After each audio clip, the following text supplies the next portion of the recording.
Kedepannya mau gimana Pak Jokowi kalah di pengadilan itu nggak mungkin orang UGM-nya bilang itu asli. Kenapa isu ini yang harus dinaiki? Sampai simulasikan. Lu bayangin deh pengadilannya nanti nih Pak Jokowi. Ditanya ijazahnya. Halo Pak Jokowi, ijazahnya palsu atau asli? Asli. UGM asli nggak yang ngeluarin? Asli. Selesai. Sesimpel itu. Sampai nggak bang masih ada peluang itu. Yang penting ada foto aslinya diuji forensik ke Singapura. Ngapain? Ngapain? Oh, misal kalau di Singapura keluar, wah ini hasilnya palsu. OGM-nya bilang, asli kok. Itu mana? Ini saya diprotes, Mas. Kenapa diam soal ijazah palsu? Gitu. Kedepannya mau gimana Pak Jokowi kalah di pengadilan itu nggak mungkin orang UGM-nya bilang itu asli. Kenapa isu ini yang harus dinaikin? Orang tuh kadang lupa, Pak Jokowi itu seorang proletar, seorang Korea, kalau kata Pak Bambang Pacul ya. Tanpa darah biru, bisa punya kekuasaan dan kekuatan tanpa partai sebesar itu gitu. Apalagi isu ijazah doang. 2 periode. Saya sampai simulasikan. Lu bayangin deh pengadilannya nanti nih Pak Jokowi. Ditanya ijazahnya. Halo Pak Jokowi, ijazahnya palsu atau asli? Asli. UGM asli nggak yang ngeluarin? Asli. Selesai. Sesimpel itu. Sampai nggak bang masih ada peluang itu. Yang penting ada foto aslinya diuji forensik ke Singapura. Ngapain? Ngapain? Oh, misal kalau di Singapura keluar, wah ini hasilnya palsu. OGM-nya bilang, asli kok. Itu mana? Ya itulah hasilnya. Pada komentar, komentarnya pada, wah mind blowing sekali. Lagi ngomen apa-apa, mandi dulu bang, katanya. Gua nggak percaya sama lu gitu loh. Tampang lu orang susah, katanya. Kita sih biasa, nggak apa-apa, santai aja. Emang aku jelek banget gini. itu ya. Bukan ruang publik, kita hidupkan diskursus kritik mau sekeras-kerasnya, is okay, nggak masalah, respon nggak masalah, yang penting lu nggak buat kriminal aja, taati kaedahnya, jangan ambil hak orang lain, that's it. Kita nggak bilang palsu dan tidak palsu, tetapi yang jelas ijazah Jokowi, dan terserah Prof mau melihatnya dari sudut apapun. Silakan Prof. Ya ijazah ini apa ya? Kalau saya perhatikan sih banyak aspek ya. Satu, kalau pernah saya tangani masalah-masalah terkait pemilu, ya, baik waktu saya di MK maupun di KPP, jadi tukang pecat KPU Bawaslu seluruh Indonesia. Di antara kasus terbanyak yang bisa diambil kesimpulan bahwa paling mudah pembuktiannya, paling mudah dijadikan alat untuk menjatuhkan lawan politik, ya, ialah isu ijazah. I see. Nah, jadi kasus ijazah palsu itu banyak sekali, banyak sekali, dan itu baik untuk pilkada maupun pileg, ada aja cara menjatuhkan ijazah, karena administrasi ijazah ini yang masih bermasalah sejak lama, apalagi kalau tingkatnya SD, SMP gitu kan. Nah, maka mulai 2014, sebelumnya kan untuk jadi caleg itu cukup SMP. Ya. Dinaikkan jadi SMA. Nah, jadi itu yang saya sehingga begitu mendengar ada isu ini, ya ini cara menjatuhkan lawan politik. Kalau kita nggak suka sama orang, cari itu urusan ijazahnya. Nah, gitu loh. Ya kan? Ya. Kadang-kadang memang ada masalah tentang administrasi ijazah itu. Oke. Saya rasa ijazah saya juga kalau dipersoalkan bisa kena juga saya ini. Ijazah ibtidaiyah saya itu beda namanya itu dengan sekarang cara nulisnya. Oke. Jadi kan spellingnya beda. Ya, spellingnya beda dan kepanjangannya juga cara nulisnya beda. Kalau sekarang As-Siddiqi. Iya. Nah, kan. A-S-S-H-I-D-D-I-Q-I-E. Nah, gitu. Kalau berubah kan jadi beda. Ya. Tapi bukan hanya spelling, ijazah saya itu As-Siddiq, Siddiq. Gitu loh. Jadi nggak pakai Q, pakai K, tapi As-Siddiq. Gitu. Jadi banyak sekali ditemukan. Jadi cermin dari peradaban administrasi kita masih rendah. Nah, yang kedua,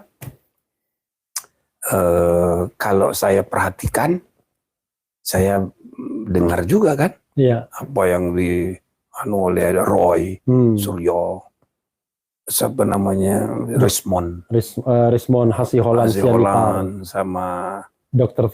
Tifa. Di Okta, jelas tidak ada biaya trading tersembunyi. Tapi, apakah Anda lebih percaya iklan atau Ya, lama-lama masuk akal juga. Iya, sebelum saya tanya yang agak menukik gitu, begini Prof, kan kalau kita bicara ijazah itu kan, kalau kita bicara tentang asli dan tidaknya, kan bisa jadi ijazah itu asli, tetapi cara memperolehnya tidak benar. Iya, bisa macam-macam. Iya, macam-macam kan. Nah, jadi bisa aja ijazahnya benar, tapi ternyata tadi belangko institusi pendidikannya, ada orang dalam dan lain sebagainya. Nah, karena itu kan juga dilihat dari skripsinya kan, misalnya. Kalau skripsinya tidak ada atau bermasalah, ya pasti skripsinya bermasalah kan. Iya. Itu. Tapi begini Prof, yang ingin saya terlepas ini kan, Prof kan banyak tuh pergaulannya di pemerintahan, di politik, di society. Apa struggle for power gini? Sebenarnya kalau tadi Prof mengatakan ini cara untuk menjatuhkan lawan politik. Tapi kalau kita lihat soal ijazah ini, justru yang pertama kali menyebutkan palsu itu namanya Bambang Trimulyono. Dia membuat tulisan buku karena dia itu mantan wartawan. Dia wartawan bukan mantan wartawan waktu itu. Dia membuat buku Jokowi Undercover. Laki-laki yang tidak memiliki ijazah apa begitulah. Tapi bukan UGM itu masih ijazah SMA. Iya. Yang dia jadi yang dipermasalahkannya itu SD, SMP, SMA. Nah, tetapi dalam kesimpulan dia itu memang agak ekstrim bahwa Pak Jokowi tidak lulus SMA. Itu kesimpulan dia. Karena itu orang kemudian berimajinasi kalau SMA-nya tidak lulus, maka kan tidak mungkin memiliki ijazah S1. Kemudian itu kan digugat di perbuatan melawan hukum di PN Jakarta Pusat. Tapi begitu berjalan, Bambang Trinya ditangkap. Sehingga gugatan itu dicabut. Karena semua data adanya di Bambang Tri. Begitu Bambang Tri masih di dalam tahanan, diajukan lagi itu. Bersama aktivis lainnya, ada Rizal Fadila, ada Muslim Arbi, kemudian ada Hatta Taliwang, ada 4 atau 5 orang yang mengajukan kembali. Oh, ada Taufik, jadi Taufik UI Watch. Diputus, tapi putusannya adalah NO, dinyatakan tidak dapat diterima. Nah, sekarang Pak Taufik, pakar pidana, mengajukan lagi. Tapi ada juga kemudian akhirnya teman-teman yang tadinya tidak ke ranah pidana, Egy Sujana CS, akhirnya melaporkan ini ke Bareskrim Mabes Polri tanggal 9 Desember. Tidak diproses. Tapi baru diproses setelah Pak Jokowi mengadukan pencemaran nama baik. Jadi kalau misalnya baru diproses, maksudnya dua-duanya diproses. Dua-duanya diproses. Oh, ya baguslah.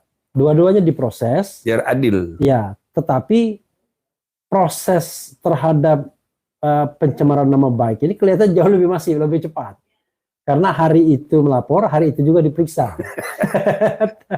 Tapi lucunya adalah tidak jelas siapa yang dilaporkan. Masih teka-teki.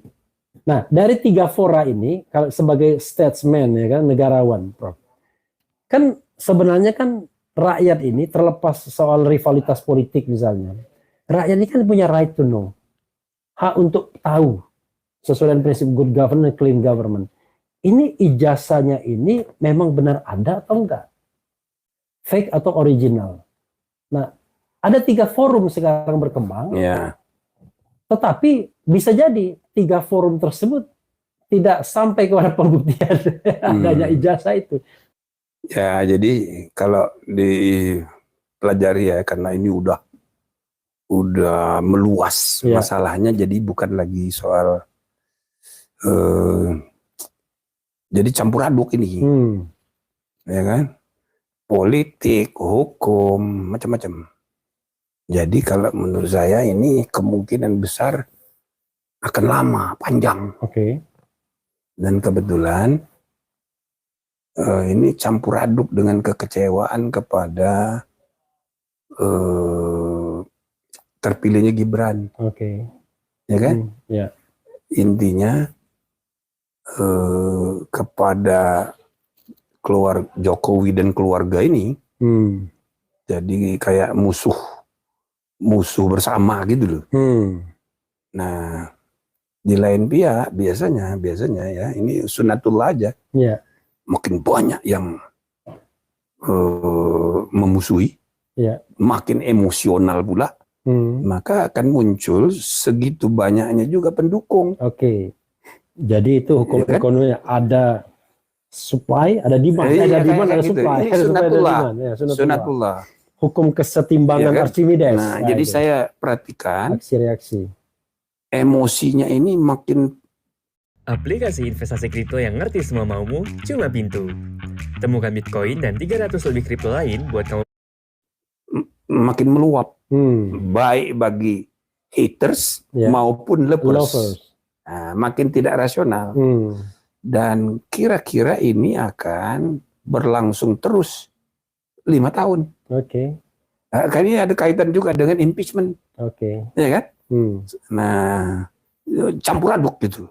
Sedangkan impeachment kalau menurut saya bukan soal normatif, tapi realitas politik. Realitasnya nggak mungkin, karena pasti presidennya akan melindungi wakilnya. Alasannya? Kuncinya itu di presiden. Karena dialah yang memegang kendali koalisi Kim. Jadi 2/3 DPR, 2/3 di MPR itu ada di tangan koalisi yang dipimpin oleh Ketua Umum Partai Gerindra yang adalah presiden. Yang presiden itu adalah ketika capres dia yang memilih calon wakilnya itu. Nah, sehingga pasti dia melindungi. Nah, maka selama 5 tahun ini akan terus bergulir, gitu loh. Termasuk misalnya sikap kepada Jokowi. Kalau menurut saya itu dia jadi korban aja tuh. Kesian juga itu. Jadi apapun yang dia lakukan pasti dipersepsi cawi-cawi. Padahal dia ini sudah bukan. Kenapa ini orang masih datang gitu, ya kan? Nah, jadi ini akan terus. Kenapa diperlakukan begitu? Ya karena anaknya jadi wakil dan wakilnya 5 tahun, gitu loh. Ya, seperti apa komentar kalian pemirsa, tulis di kolom komentar. Dan sekali lagi pemirsa, jangan lupa tekan tombol subscribe-nya ya, biar kalian juga tidak ketinggalan informasi terbaru dari channel ini. Dan salam demokrasi dan salam NKRI.